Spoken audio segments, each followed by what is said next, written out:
everyone. Welcome back to Alpha Art Gallery's Meet the Artist series. My name is Ashton Dickerson, and I'm here with Burt Solomon, who is an artist at the New Brunswick Art Salon 2025 photography exhibition. Hi, Burt. How are you? Doing pretty good today, thanks. And you? I'm doing pretty good. My first question is, what drew you to black and white photography in the first place? And how do you think it differs emotionally or aesthetically from digital photography? Okay, I kind of that's kind of three different questions to me, or maybe more. What got me into photography and black and white photography? Uh, the photography, well, most of what I do is, and anything that I'll be showing is the old film, working in a dark room. I don't like the phrase an analogy, and what is it? Analog or? I don't like the phrase analog. So just for me, it's photography, but I do also do some digital stuff, but haven't really shown it very much. Mhm. Um, so what got me into it? Uh, Back in 1961, when I graduated high school, my father lent me his. He'd been taking photographs for I don't know how many years, possibly back to the 1920s. From I have some of his old sort of workbooks, Mhm. uh, and he was a printer by trade, and his what he did was lay things out and organize things, and his photographs were laid out and organized. And uh, he had a dark room in the house, and basically, I occasionally saw him doing it, and then finished high school, and I wanted to do something other than drawing, which I had done earlier and dropped probably through most of my high school years. So he lent me his camera. My Mhm. parents were off to California for a week or so visit my sisters, and I wandered into New York City, into Manhattan, and started taking photographs. And Amazing. I had I had to actually set at that point we had already moved in the dark, didn't have a dark room, so we had to set up a dark room. So I set up a dark room and started printing. And what was available then to me was basically black and white film, and I don't even know if people could do. They probably some did, but very few that I knew could do color photographs at home. And whenever I did do color film for many years, it went off to the local drugstore or camera store and came back as already printed till the digital age when I can scan in a color negative, or now I take shots digitally. So I've been doing black and white, and that's how I got into it. Just was That's what was there, and that's what I do. Amazing. So my second question is, you've been photographing for over 60 years. How has your approach to photography evolved over time? Would you believe I'm not sure all that much? Uh, Basically, I started off with walking around the streets of Manhattan and seeing something I wanted to photograph and took up my camera and shot. I had sort of set the settings, set the film, and set the speed and the shutter. But I would see something and I would take it. Uh, Hmm. or if I was out hiking or out on a vacation or a trip, doing landscapes that way as well. And I'm not sure that's changed all that much. I still do that. More landscape and less street photography these days. Yeah. So my third question is, your photographs often lack titles aside from location and date. How do you think this choice impacts the viewer's experience? Well, I like to look at pictures without a title, without being told this is what you should look at or this is what it's about. Sometimes there's something distinctive that might not show up obviously, and a title sort of helps to lead to that.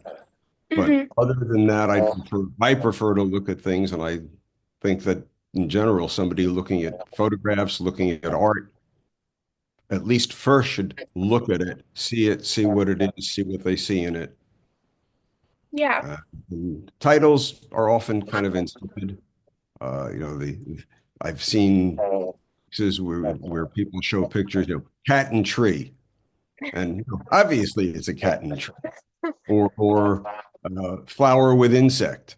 that's obvious too. If it doesn't add something, sometimes I have a few pictures I've given names that's mostly from something totally extraneous. I have a picture that I took of Bedouin Arabs in Israel in 1974 that my daughter, when she was about 5, gave it a name, Arab Men Sitting There. So that's always been my personal name for it, but I don't think I would ever show it with that name. Yeah. Yeah, absolutely. Um, Beersheba in 74 or something like that. street photography is a key part of your work. How do Mhm. you capture moments quickly without posing your subjects? Well, I think I said before, I set the camera, uh, actually, this is the camera I've been using for that stuff. Oh, So wow. this is my film camera. It's a little large. Started off actually with a camera that was probably about my father's, was about the same size. Hmm. And I've set, when I go out, I've set for the lighting, I've set it with the aperture where I want it. I've set it with the speed where I want it. Uh, I may have basically two different apertures for how bright it is or how dark it's getting, whether I'm in the sun or in the shade. And I see something, I lift it up, I quickly, whoops, I put my lens hood on there. I quickly focus. Hmm. I'm too close, I'm feeling too close. And that's it. Okay. And Yeah. I don't have a chance, given the nature of what I'm doing, I don't have a chance for a second shot because mostly because whatever is out there has moved. Yeah, absolutely. Um, you've mentioned how much you like visiting museums, Mhm. especially Impressionist works, and I Yeah. was wondering how have these artistic influences have shaped your photography? Really hard to tell. Things like the French Impressionists do a lot of things. You may have a landscape, and in the back is a railroad as they were building them in the 1870s and 1880s, and whenever they were painting. Hmm. Uh, so it's not a strict not a nature landscape. It's taking whatever is there and including it in the picture. That may have influenced me because that's what I've done. I will take wires. I may have to frame them, move my camera if, sometimes to get rid of wires and sometimes to just include them. They don't necessarily scare me off. Or roads in the back of a landscape sometimes will work. Yeah, So from that, maybe their subject matter. Hard to say how something specific has influenced me. I've been out there just shooting. yeah, So, absolutely. I love visiting museums too. So my next question is kind of similar. As mhm, a self-taught photographer, has your mhm. approach been influenced by other photographers? I can think of two distinct places other than I have lots of photographers whose work I like to look at, Hmm. but two distinct places. My father's work, I Yes. still Hmm. find myself maybe trying to make the ideal of some photograph he did. A man, people out in the street, people working. I have a photograph, actually, it's down in my darkroom now, of a man on a ladder fixing up what was our building before we got it, what was our house back in probably 1948 or so. Hmm. Um, and things like that. Another, there's a photographer, Art Sinispo. I had to look up his name because I kind of forgot it, but they used to have a few of his photographs on the 6th floor of the old MoMA. Hmm. And uh, he had photographs that were kind of landscape, but long and thin.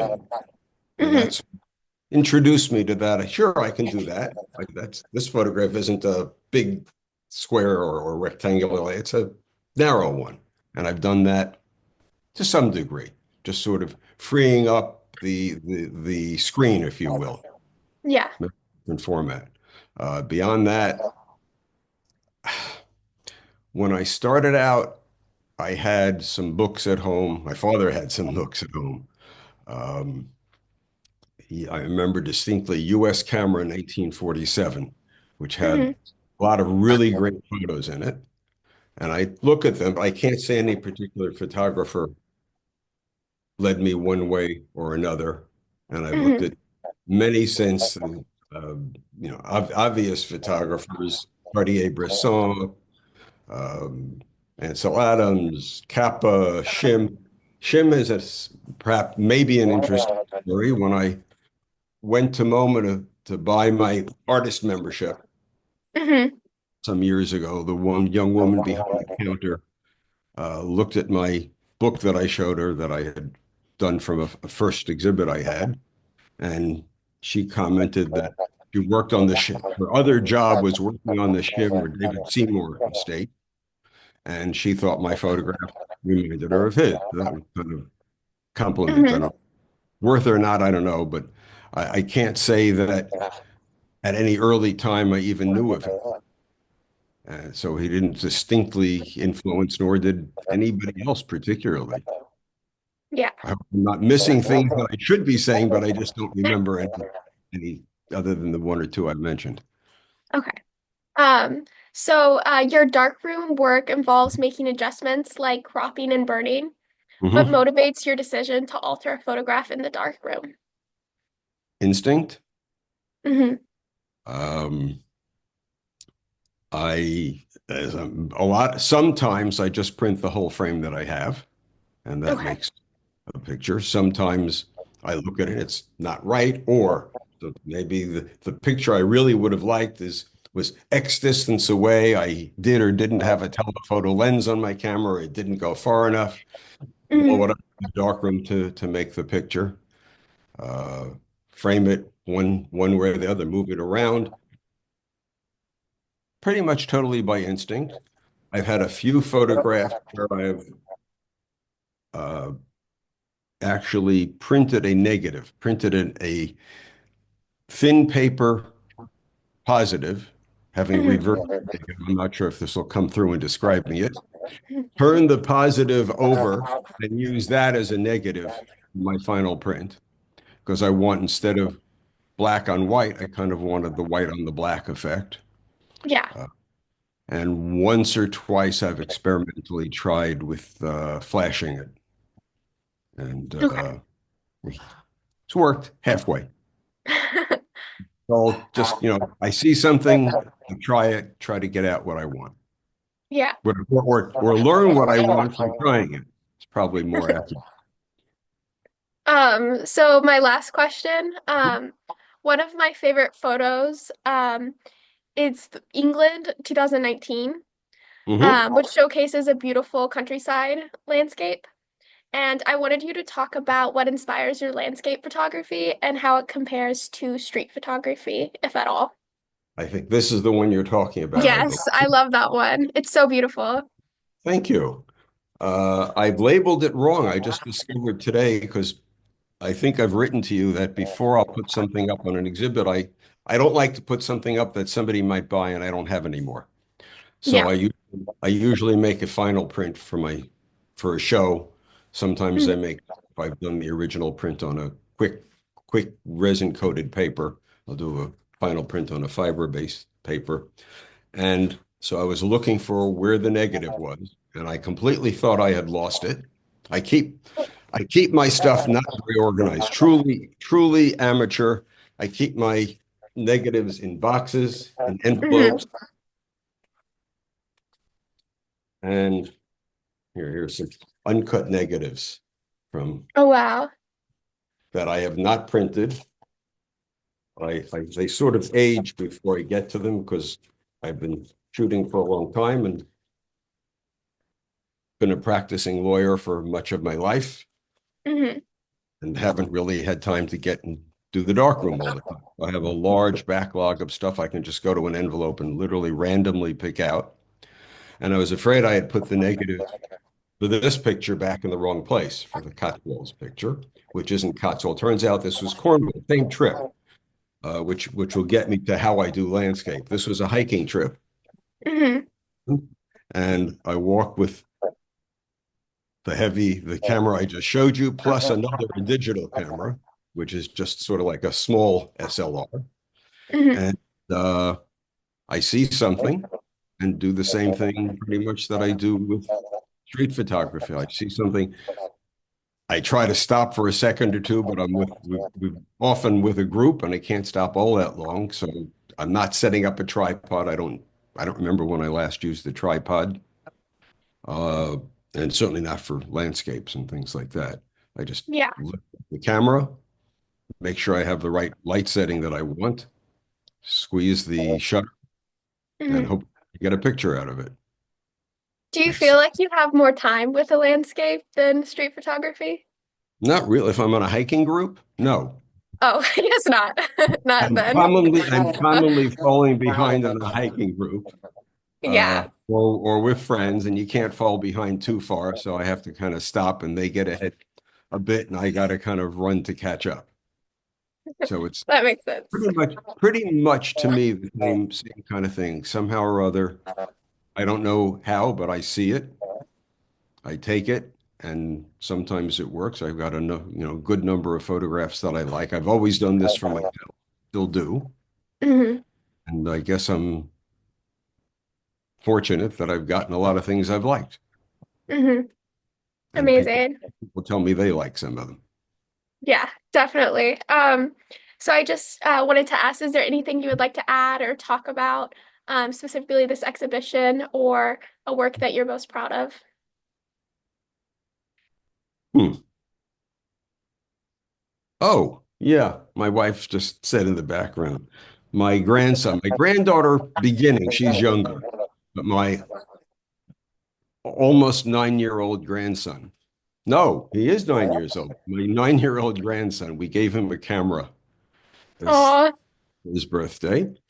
And before that, what we've done digital with digital pictures is taken digital pictures, put them into Lightroom. I'm now talking another world entirely. Put them into Lightroom, and I've given him, since I've saved my original, so I know nothing's going to happen that I care about, and he just plays with it. He'll compose, he'll not cut, crop.